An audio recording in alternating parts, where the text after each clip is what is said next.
and welcome to Talk with Confidence. This is where we have conversations that inspire. Today, I have a truly inspiring guest in studio with me. Her name is Portia Kel. She's an entrepreneur, she's a publisher, she's also an author.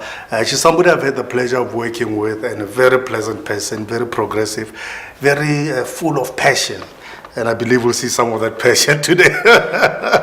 Portia, welcome. Thank you, Confidence. Portia, let's start at the beginning.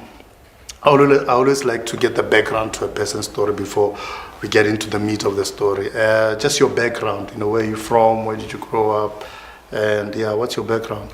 Okay, I've lived in different parts of Gauteng, in one part of Northwest. Okay. But I grew up in Naledi. All right. Yes, in Soweto. Naledi in Soweto. Yes. And your upbringing, what type of upbringing was it?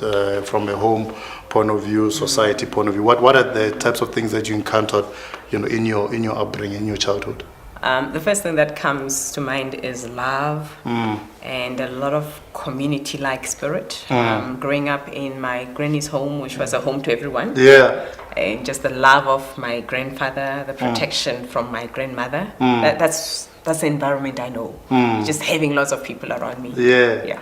And I'm guessing that informed a lot of the work that you do. I mean, you work with authors, you work with a lot of businesses, and it's all about progression and inspiring and spreading the love in essence.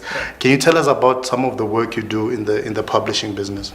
All right. Well, publishing, I firstly want to be known as someone who's passionate about audiobooks. And of course, the producer won't be happy. But I love audiobooks because you can listen to the book content while you're driving, while you're cooking, cleaning. But let me stick to what everyone else I work with prefers. So we print. You print. You also we print. Publish and print books. Okay. And how long have you been doing that? I've been doing this on a full-time basis since 2015. Yes. 2015. You mentioned full-time basis, and I mean you're a full-time entrepreneur. Yes. What was the process of jumping the big ship into your own ship that you're busy building? What was the process? What are some of the challenges that you've encountered in that process? So I had been an entrepreneur all my life while I was working. But I think I was mostly a social entrepreneur, even though I was seen to be an entrepreneur, and I have reasons for that. Yeah. So I had always wanted to leave the corporate world, but I needed a valid reason. And when I left, it wasn't because of my business, it was because of a request to start a certain social entrepreneur, kind of an NGO, an international one for Southern African region. So that was the reason. But I also knew that it would give me an opportunity to look after my business. So as we speak now, what I do purely, I've said goodbye to social entrepreneurship for now. That's 2018. That's a 2018 resolution. But I decided sometime last year, as a single mom, I have to focus on profitability. Yes. So I'm just a full-time publisher and speaker. Wonderful. In terms of the publishing, I mean, a lot of South African authors find difficulty in publishing. So the talent is there, the material is there, but crossing the bridge from just I have a manuscript to here's my published book or my published audiobook. What do you offer in terms of being the bridge? Yes. So I did a lot of research before publishing my very first book in 2014. Prior to that, I volunteered services to an author just to understand the industry. So I traveled with him all around the country. And in the discoveries I made, I found out that publishing can be presented as something that's almost impossible because of the costs. But you can actually find any type of a package in line with your budget. Of course, it's always good to first find out what it will cost and then work around raising the money, or have the money ready, and if it's not enough, do something to make sure that it's enough. So I decided to write a book around that just to help people, and it's called Self-Publishing. Yeah, can you delve into that a little bit? Self-Publishing Guidelines for Writers. Yes. I needed people to just be aware of the difference, first of all, of what is it to be a what is the difference between self-publishing and commercial to start with. And what is the difference? So many people approach me as though I'm a commercial publisher. I'm not. When I say that, it's because I expect you to pay for the services, and you take your work, whatever you sell, you keep all your profits. Yes. And if you have agreed to let me sell for you as well, we have an agreement as to what percentage I'll retain. But if I'm not involved in the sale, you keep all your profit. Okay. Whereas if you approach a commercial publisher, firstly, I know that it's difficult for anyone to be approved unless they're approved, because they're well known, you know. So the nice thing with going via the commercial publishing route is that you will not have to pay anything, but you will share the profits later on. And a big margin of your profits goes to so the stores there. Yes, you don't have much freedom, but I guess in both there's benefits and pros and cons. Yes. Okay, wonderful. So what made you say, I want to be a publisher? Was there a love for literature, a love to see authorship grow in Africa, in South Africa? What was the seed to the business? So it's actually weird, because in high school I had a very strict English teacher who, because of the strictness, I don't want to blame him, but I developed some rebellious spirit. Yeah. So I refused to read. We were supposed to read about 20 to 40 books per year, different categories. I didn't even finish my prescribed books. Wow, but I could see myself being in a house full of books. Wow, okay. So that's my story. All right. But I managed to, so after matric, I'm not one of those who went to study full time. Okay. I studied part time, and some things were fully completed, others not, because I love business more. But I found myself knowing how to pick the right kind of books. Okay. Some books were even prescribed at tertiary without me even knowing. Yeah. And what does beyond the financial reward, has there been an emotional reward? I mean, somebody comes to you, they've got an idea, maybe they haven't even started writing the book, you help them through the process, and a couple months down the line, or maybe a year or two down the line, they've got their own book. Is there an emotional reward? And what is that feeling? So thankfully, the bank taught me how to do what I do. It was in learning development that I learned the skills. Yes. So I pride myself with the fact that I will always make a difference in someone's book. Whether I'm working for a pastor, a doctor, a teacher, a learning and development practitioner like I am, it doesn't matter, but I always know that when we start the process, there is some value that I'm going to add. Because writing is an interesting, you are an author, so you would know that it's an interesting field. Yeah, no matter how much you've checked your work, there's always something that you're going to find. So my duty is always to find those things that the writer didn't find. The nitty-gritties. Yes. The small that can detailing. be improved. Okay. And in terms of value adding, let's say somebody comes to you with an idea, they want to write a book about motivation, for example. Yes. Do you contribute to the actual content itself? So you say maybe you can explore purpose as part of motivation, for example.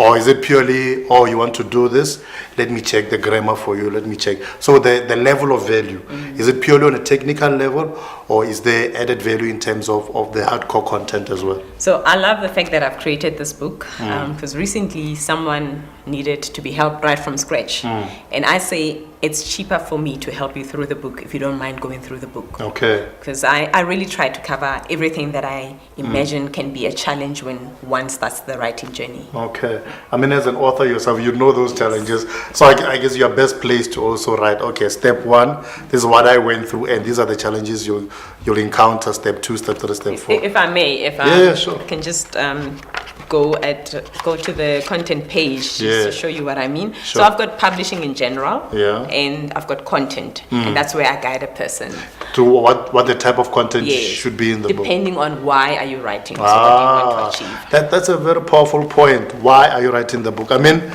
there are different reasons people write books, and some may be purely for financial gain, some may be, I want to be famous, some, different reasons.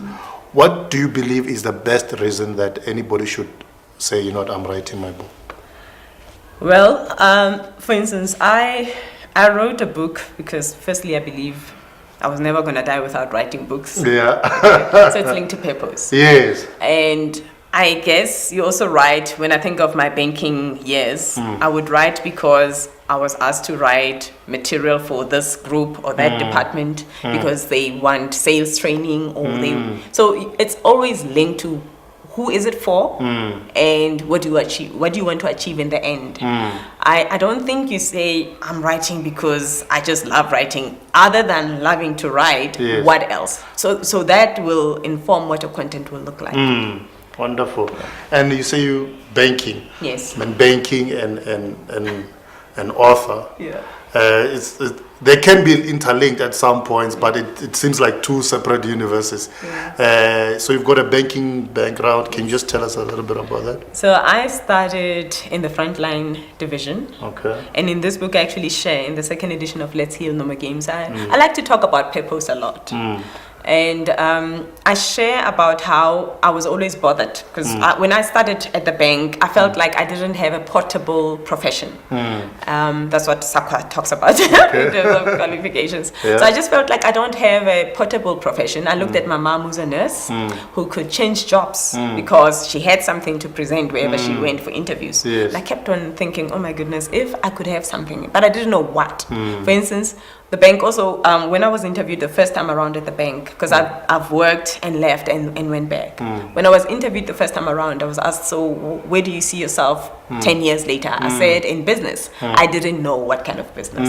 So it's just important to take everything one step at a time, and ultimately you will get to where you need to be. Interesting title of your book, Let's Heal No More Games. What is the story behind it? It's a powerful title, and one conjures up different imagery of what possibly the content is, etc. But coming from the author, what is the backstory behind the book? What informed it? What inspired it? It's a very personal story. So when I wrote the first edition, I just got impatient. I was going to write short stories. I was going to act like I'm not talking about me, but I was actually talking about me. Oh, second person. Yes, but I just felt like at that time, I didn't have any time anymore to waste. I needed to publish. I had attempted writing. Well, I started my writing journey in 2009. Yes. And I found myself being invited to speak at churches a lot.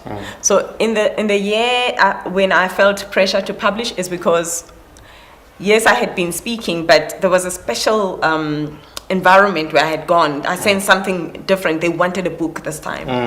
And so I wrote and I put three different categories in one book, just to share my life stories, my experiences. I just felt I was at a point where I was aware of things that we can get rid of as human beings in order to get to experience a better life. Or a more peaceful life. What are some of those things you can get rid of? Specifically about women, young women.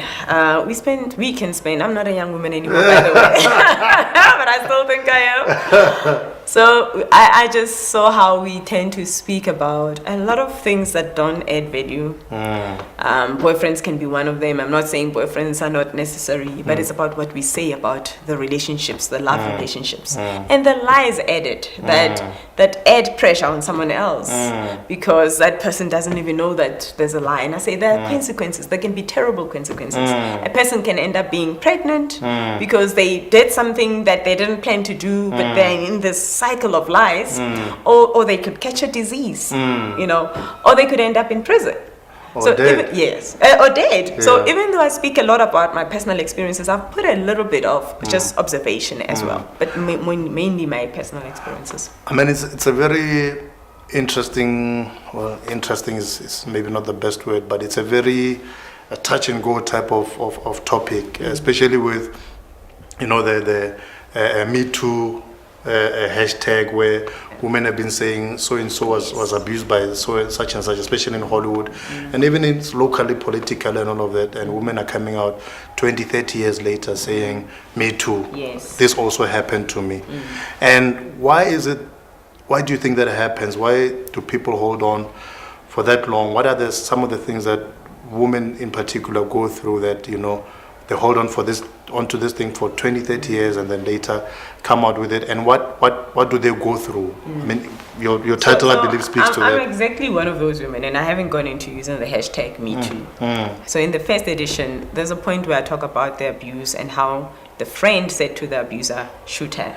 And I say, thank God, it didn't happen. Yeah. 'Cause he actually gave him his work police. He's not. He Work wasn't a rifle. police. Yeah, he was a traffic cop. Anyway, so I mean, I know that I kept quiet in that time. I was very young. I kept quiet. I mean, I knew my family would protect me. I knew they would act immediately because there was actually a minor case where my parents acted. My mother and my uncle fetched me immediately, and I moved immediately when someone attempted to just hug me or kiss me, and I mean, it was forceful, you know. But for that much more serious thing, I thought I was in love with someone. I thought he loved me. And it was just that kind of senseless reasoning, really. But it got to a point, because it went on for a few years, and I was quiet about it. And the guy was really disrespectful. And the thing is, when you meet this person, he's fine. He's not what you get to know him to be. You know, he's very decent. He's very calm and polite. So it got to a point where physically, I mean, I had been hurt physically, but this time I was hurt terribly. And I know I had, my banking experience at that time, I was carrying keys for a certain branch. I couldn't even go because my face wasn't okay. So I kind of even remember how I resolved that. So I didn't report the matter at that time to my grandparents, but he became disrespectful within a short space of time after that, and I thought, no ways, So then I decided to tell my grandparents. They phoned his family. His family was shocked. Oh, another thing is, he kept on telling me how it's gonna sound ridiculous when I say it, but I believed it at that time. He kept on telling me how well connected he was with the police, and that they wouldn't act, that nothing would happen. Nothing's gonna happen. Yeah. There'll be no consequences. Yeah. And I mean, it's a story that a lot of women are going through in silence. And if there are women watching who are going through a similar experience, what would you say to them? All right. Firstly, I don't believe I'm talking about it, but it came out in the book because I was reflecting and I had to let it all out, So, you know what? As a human being, you have to love yourself. Every human being has a purpose. There's value in every human being. And it's not okay to let anyone do anything to you that is not right. It doesn't matter what you think. The person, it doesn't matter what the reasons are for that person, but nothing can be justified. Nothing can be, there isn't enough reason for anyone to do wrong against the other. And we say it's justified. It can never be justifiable. Writing is for me, it's also medicine. Because as you write, you heal. Yes. As you write, the weight of what you've been through, the weight of your thinking, of the things that have been weighing you down, they suddenly are put on paper, and it's off you and onto is that what writing has done for you as well? Have you healed through the process of writing? Oh yes, certainly. So even though I'm promoting the second edition, I'm still holding on to the first book because I want people to see how the author herself has grown. Yes. Because healing is a process. So, I mean, if you look at the first edition, my approach was, firstly, I'm a Christian, and not many know that because I am or was such a great sinner, thinking of how the world will perceive. Yes. But I know that in my writing, and in my journey, it was God who helped me. So I wasn't going to hide that. But also, I purposely said, you know what, people have to see that even Christians have emotions. We have feelings. So we can get angry. Yeah. So there's anger expressed there, as much as I was also taking a step to saying, I'm sorry. I actually apologized to my heart in the first book, apologizing to myself. You know? So I wrote poetically there, but definitely it was a healing process. But what I was doing, even though it was for me, I knew that anyone who reads it would also, if they've gone through what I've gone through, they would also find meaning in the book. And possibly see themselves in the book, I believe authors are almost like, microphones. Yes. The microphone is there to amplify a particular message. Yes. And with your writing, whether you're helping authors or you're helping women heal from abuse, yeah, that microphone that you know is speaking the message, and people will hear the message and they'll be healed by it. Last question. What do you want to be remembered for?